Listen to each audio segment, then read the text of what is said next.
Hi, welcome to my latest video on running horror games. And today I want to talk about isolating characters. Normally, a party is set up to be like a well-balanced party if you come from that kind of school of thought, or at least there are a mix of abilities, and collectively they support each other and are quite strong. If in your horror game you can isolate a character and intentionally isolate a character, you can then play on their weaknesses.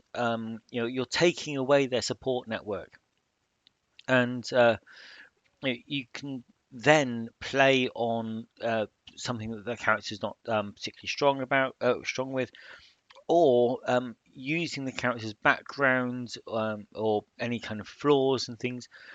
Anything where your supernatural element in the game, if you have one, anything that could know about and exploit, you can do much more easily against one character than it is trying to find a weakness for the entire party and exploit them.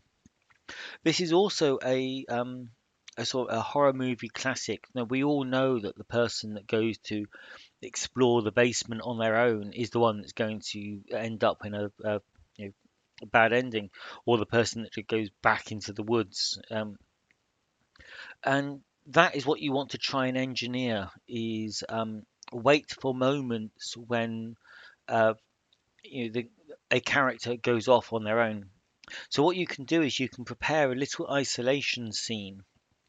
It's just an idea. Don't have to be a whole prepare a whole scene for every single character in the party, and then listen to your characters casually talking. And if one of them just happens to say, oh, they're going to go and get something from the kitchen, then that's when you play their isolation scene when they're alone in the kitchen, because they put themselves on their own, so you don't really have to separate the party.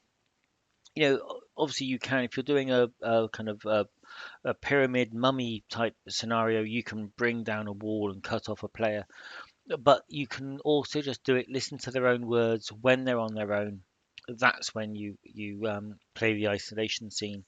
When they're asleep, if they're in separate rooms, if they go off to the kitchen for a glass of water, you do it then. If someone goes out to the truck to go and get some kit, you play it then.